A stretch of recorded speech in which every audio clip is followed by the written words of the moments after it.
In the eerie realms of folklore and ancient tales, few entities evoke as much fascination and terror as the ghost of a nun.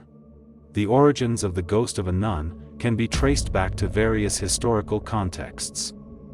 From the secluded confines of convents and monasteries to the shadows of abandoned churches and sacred grounds, the apparition of a veiled figure is said to manifest to those daring enough to cross their haunted paths. Some believe these spirits are the restless souls of nuns who endured tragic or untimely deaths, their spirits unable to find peace in the afterlife. The legends surrounding these ethereal figures often paint them as both sorrowful and malevolent. Their appearances are usually shrouded in mournful attire, adorned with habits and veils that symbolize their former religious life. Let's delve into some spine-chilling real accounts of ghostly nuns.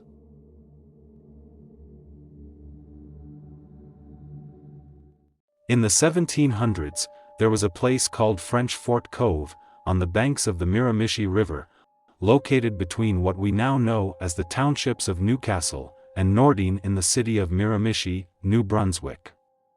This fort was built as a military defense against the British, who wanted to take control of the valuable resources in the new land, including timber from tall trees for ship masts, building homes, and constructing ships for travelers. The British and French colonizers fought over these lands, but it's important to note that the lands originally belonged to the First Nations Aboriginal peoples, who had been living there for thousands of years, before anyone else arrived. During this time, around 3,500 French Acadians fled from English aggression in neighboring Nova Scotia and sought refuge in the Miramichi area. They were preparing to escape to Quebec for safety. In this challenging and unfamiliar land, a young French Catholic nun took on a mission to provide comfort and hope to those seeking refuge in the area. There was a woman named Sister Marie-Anne Canoes. She was not just a Catholic nun, but also a teacher and nurse. She traveled all the way from France to Canada. The name Marie-Anne Canoes was given to her, and it was explained by a historian named Harold W.J. Adams. He wrote about her in a local news publication called the Miramichi Leader. According to Adams, Anne Canoes is a Latin word meaning unknown, and Marie is a common name given to women who dedicate themselves to religious orders during that time. So, Marie-Anne Canoes seemed to be a fitting title for her. After her tragic and horrifying murder, where she was beheaded, some people claim to have seen her ghostly presence. They now refer to her as the Headless Nun. Sister Marie played a crucial role in helping the suffering and burdened people afflicted by malnutrition, fatigue, and leprosy. Driven by deep compassion for her people, she embarked on a journey across the vast Atlantic Ocean to care for and educate them. As a devoted servant of the Church and her God, she was entrusted with safeguarding the faithful's valuable possessions, to protect the treasures from being looted by invading forces. Sister Marie agreed to keep them hidden and buried in a chest at the cove. Unfortunately, this decision had severe consequences, as she was tragically killed for refusing to reveal the whereabouts of the buried treasures. The colonizers, who had endured significant hardships while exploring this new world, entrusted whatever personal riches they had to Sister Marie to keep them safe from the impending British attack. However, the real threat was not from the British, as the story eventually reveals. Sister Marie's tale portrays a courageous and selfless act, highlighting the challenges and sacrifices faced by the French Acadian colonizers during their journey to this new land. There was a young nun who got beheaded. It's said that sailors were the ones who did this terrible act. These sailors had heard about a hidden treasure, and they were desperate to find something valuable. They believed that they could trade the valuables to escape from a war between two nations, and also cure their sickness called scurvy. They wanted to get away from the danger and go to safer places. But their plan failed, and in their attempt to steal the treasure, they committed a very awful crime.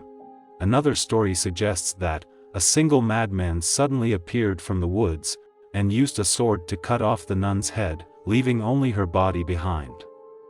No one knows for sure what really happened, so anything is possible and left to our imagination. According to legend, sailors who had come to discover the hidden treasure beheaded the young nun. The sailors, who sought anything of value because they believed they were going mad from scurvy, reasoned that the bounty on the valuables would help them in their efforts to get away from the fighting between the two countries and to higher ground, where they might use it to treat their potentially fatal illnesses. In their failed attempt to steal the treasure, they would commit a most heinous crime in order to escape harm.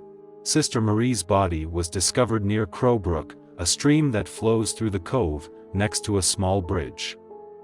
Her remains were later taken back to France for burial. Interestingly, the hidden treasure was never found, and her head remained missing as well. Legend has it that her spirit returned as a ghost, forever searching for her missing head and guarding the hidden treasure. Anyone who seeks the treasure and encounters Sister Marie's ghost is believed to be followed by her tormented soul. It seems she seeks their help or mercy, perhaps to finally find peace by reuniting with her lost head. Or maybe it's to uncover the whereabouts of the long-hidden treasure. Those who have encountered the spirit of Sister Marie share strange tales that are hard to explain. Some believe that she haunts those she thinks might be able to aid her in finding closure. And the location of her head, which she may need to locate the hidden treasure she left behind so many years ago. Some people claim that she discovered her own severed head and now holds it in her hands, requesting that it be buried with her when she dies. If you do not believe that this is true, then visit the area at night, but do not go alone.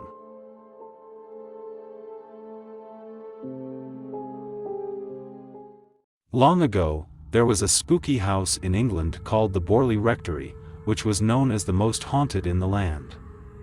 Unfortunately, the house doesn't exist anymore, as it was demolished in 1944.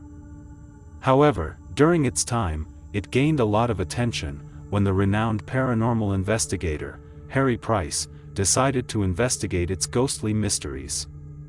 His investigation made the Borley Rectory even more famous. In 1862, Reverend Henry Dawson Ellis Bull built a house near Borley Church. Before that, there was a rectory on the same site, but it burned down in 1841. Even before the new house was constructed, locals believed there was a ghost nun haunting the area.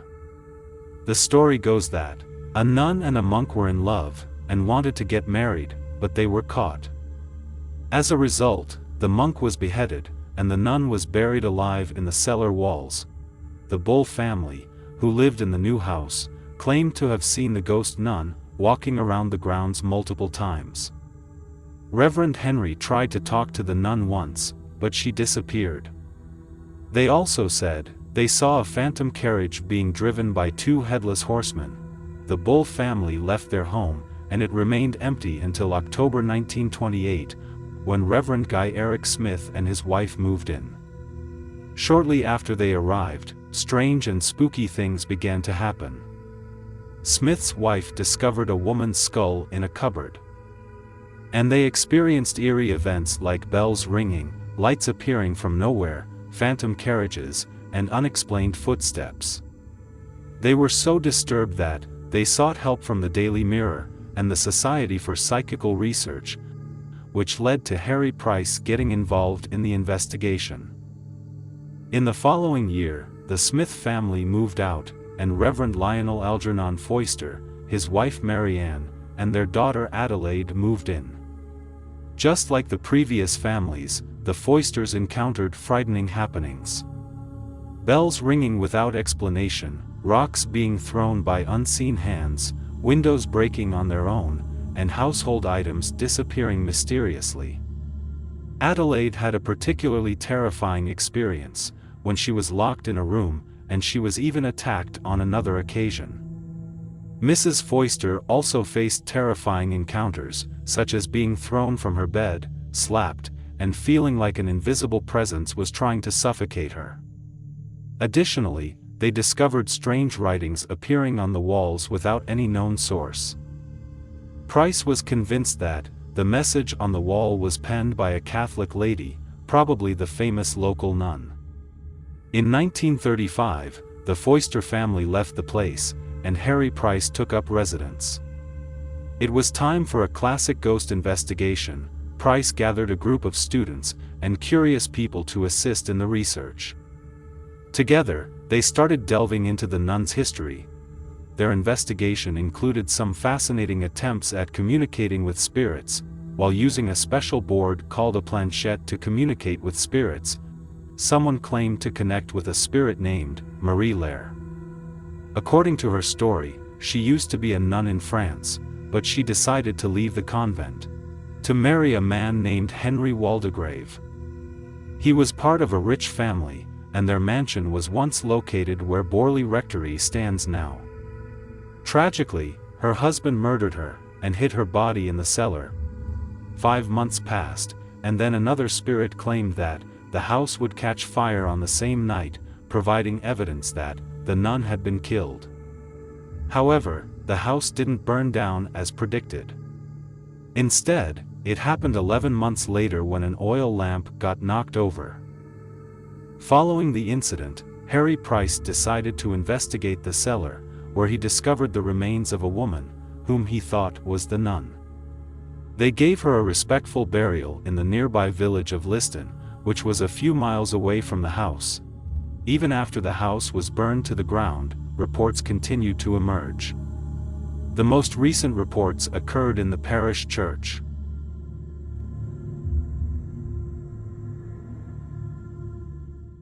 The Bank of England is affectionately known as the Old Lady of Threadneedle Street. Its current building, built in the 18th century, looks like a strong fortress, and it's no wonder since it holds the nation's gold reserves. But besides its financial importance, the bank is also famous for its spooky tales. One well-known ghost is Sarah Whitehead, also called the Black Nun. Interestingly, some people believe she might be the original Old Lady of Threadneedle Street ghost. Once upon a time, there was a story about Sarah's brother, Philip Whitehead, who worked at a bank many years ago. Unfortunately, he was involved in forgery, and was executed for his crime. Philip loved his sister dearly, and wanted to protect her from the truth, so he made her stay with friends, near Fleet Street while he faced his fate. When Philip didn't come back home, Sarah became worried, and went to the Bank of England to find him. She asked the bank staff if they had seen her brother. Unaware of his execution, they politely replied that he wasn't there, but promised to pass along her message. Sarah kept visiting the bank day after day, asking the same question, and always leaving with a smile upon hearing the same response. However, one day, she asked a young bank employee who didn't recognize her. He immediately revealed the truth about Philip's crimes, and his execution by hanging. Sarah couldn't bear the pain of accepting her brother's guilt and death. Despite learning the painful truth, she couldn't let go of her love for her brother. From that day on, she wore a black crepe dress, and continued to visit the bank daily, persistently asking the heart-wrenching question, "Have you seen my brother?" This is how she earned her nickname, the Black Nun. Her health and mind worsened quickly, and she stopped taking care of herself. In 1818, the bank's manager made her an offer. He would give her a sum of money if she promised never to come back to the bank. She agreed to the deal, and surprisingly, in some versions of the tale, she approached Baron Rothschild while he was at the stock exchange. She demanded a huge amount of money, and the entire Muswell Hill estate, accusing him of cheating her out of her wealth. In response, Rothschild handled the situation delicately by giving her a small coin, and she accepted it before moving on. After everyone thought she had died, she was spotted again. Late at night on Threadneedle Street, multiple tired travelers were approached by an elderly woman, dressed in black. She asked each of them, "Have you seen my brother?" Sarah Whitehead's ghost was seen within the bank's walls, and in its inner garden way into the 1970s. Two bank clerks watched her from the upper galleries, staggering along a garden path, and then falling to her knees, and clapping the stones with her fists before vanishing from sight. The path's stones are made up from old gravestones, from the cemetery of the Church of St. Christopher le Staux. Some sources of the Sarah Whitehead legend say that she had been buried in the mentioned churchyard just behind the bank. However, the church was demolished to make way for an extension of the bank. Also, the story of Sarah Whitehead is connected to Bank Underground Station. In some versions of the legend, it is believed that she was buried in the vicinity of where the station is now, and that her grave was disturbed during its construction. The crypt of the Church of St. Mary Woolnoth, standing on the corner of King William Street and Lombard Street, was demolished to build the station's ticket office there. St. Mary Woolnoth is the only city church by architect Nicholas Hawksmoor, whose churches are said to influence its surroundings in a dark and sinister way. In 1900, when they were constructing the ticket office, they had to move several bodies from the crypt. One of the questions that arose was whether Sarah Whitehead's body was among them. There's a story about Chris Archibald, a station worker, who had an eerie encounter at Bank Station. It was 2 a.m., way past closing time, when he noticed an old woman on a CCTV monitor. Curious, he decided to investigate and found her standing in the corridor. As he looked at her, she briefly made eye contact, then looked away, turned, and walked around the corner. Chris followed quickly, but when he turned the corner, she had vanished. Perplexed, he called his colleague operating the CCTV cameras to see if she could be spotted anywhere. After checking more than 100 cameras, there was no sign of her.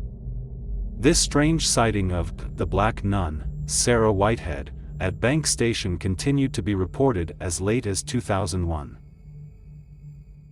Whispers of ghostly nuns, wandering through abandoned churches, convents, and ancient graveyards have been passed down through generations. The origins of their haunting presence are as shrouded in mystery as the nuns themselves.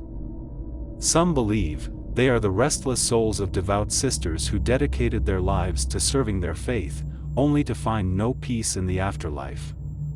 Others tell of nuns who, driven by unspeakable grief or heartbreak, vowed to remain on earth until they could find resolution or redemption. The encounters with these specters vary greatly, leaving those who have experienced them deeply unsettled. Witnesses often describe the ghost nuns as ethereal figures, clad in flowing white habits that seem to glow faintly in the darkness. Their faces are concealed behind veils, leaving only a hint of sorrowful eyes peering out from the mist. In the modern world, the belief in such spectral beings might have waned, but the legacy of ghost nuns persists in folklore and pop culture. From spine-chilling novels to gripping horror films, the mystique of these veiled spirits continues to captivate our collective consciousness. As the sun sets on each passing day, and the world transitions into darkness, the stories of the ghost nuns find new life, being shared around campfires, and whispered in the hushed corners of society. Whether we perceive them as lost souls, yearning for peace, or as harbingers of the unknown, their tale serves as a haunting reminder that the boundary between life and death is a mysterious realm that we may never fully comprehend. So, if you ever find yourself wandering alone near an old, forgotten convent or a weathered graveyard, keep your senses sharp, for you might just catch a glimpse of the veiled figures, known only as the ghost nuns.